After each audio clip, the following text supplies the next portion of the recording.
Guys, gawa tayo ng lumpiang gulay. Lagyan ko lang ng konting giniling. Ayan, bawang, sibuyas. Meron akong singkamas, kamote. At saka, ano tawag dito? Mung beans. Ano ba yan? Toge. Gigisa na natin, guys.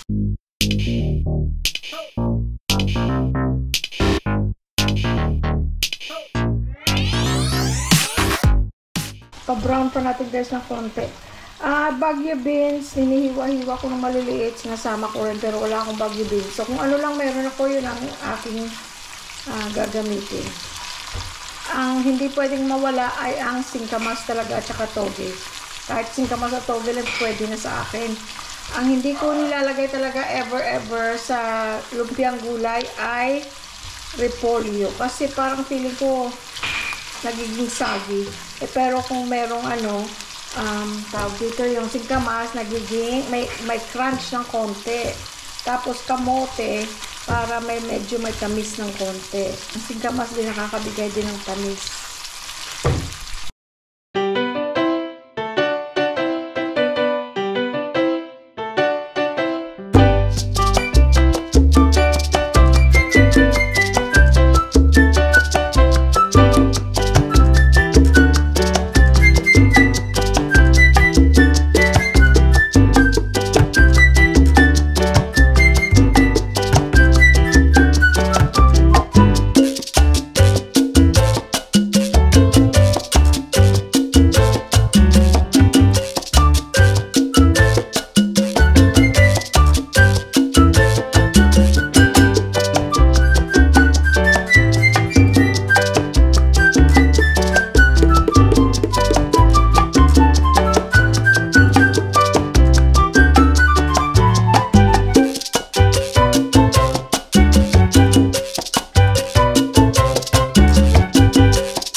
Walang dinner namin, guys, yung ating lumpiang toge na may singkamas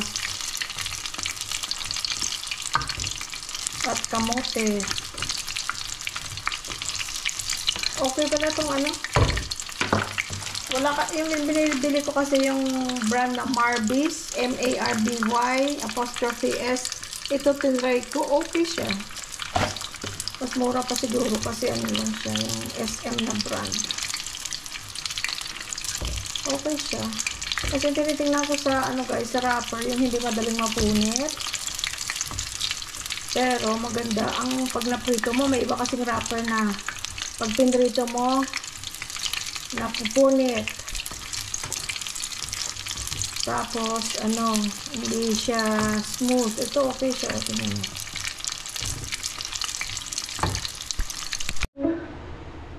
Guys, ang ating ulam today, ulo ng salmon. Isang ulo ito, hinati sa gitna para tig-iisa kami.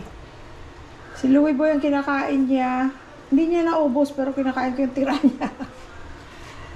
Masyadong malaki. Wala kasing medyo maliit. Tapos nagpapakulo na ako ng luya, kamatis, sibuyas. Tapos ang gulay nilalagay natin, kangkong. Galing sa ating garden. Tapos lagyan din natin ng sibuyas dahon, galing din sa garden. Meron akong pwedeng ilagay doon yung okra, kaya lang ilagay ko na lang yun sa ibang luto dahil kasi gusto ko maubos ang isda. So ayokong lagyan ng masyadong maraming gulay, dahon lang. Para walang tayong tatakpan para naubos sa isang kainan. Ang kangkong sa ating garden, tapos may mga sibuyas diyan. Oh, ayan. Inugasan ko yun ng mabuti kasi nung umulan, syempre, mga sand. Dumikit sa dahon, mga sand.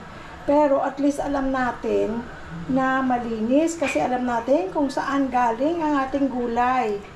Diba? Kasi kung minsan bibili tayo, hindi natin alam kung saan galing, kung sa maruming tubig na tumubo yung kangkong. Minsan nadaanan namin yung sa river na dinadaanan namin, may nag-harvest ng kangkong doon. Ang river, parang maraming naman maraming tawag dito, basura. Di syempre hindi mo alam kung anong dumi meron doon. Kaya Kahit sa paso lang guys, maganda rin meron kang tanim kasi kahit sa paso tutubo to eh.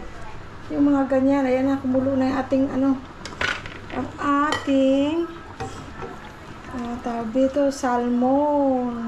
Hindi pa yan luto. Pakukuluin pa natin ng mabuti. Tinimplahan ko na yung sabaw bago ko ilagay ang isda. Tapos, pag luto na yung isda, ipapa-analyze natin ang lasa. Kalagay natin ang gulay. Diba guys? Oo. Ay, naku, natutuwa ako talaga sa gulay. Kahit ganyan lang, no? Nakakapag-harvest ka, nakakatuwa na ikaw nagtanim. Itong kangkong na to guys, from seeds. From seeds yan, yung alugbate, tinanim ko yung stem na tubo ko yung ugat sa tubig, sa baso. Pero ito, from seeds talaga to. Ayan, nakakatuwa. Thank you Lord. Gabundok ang gulay. Sinong mahilig sa kangkong guys? I like kangkong.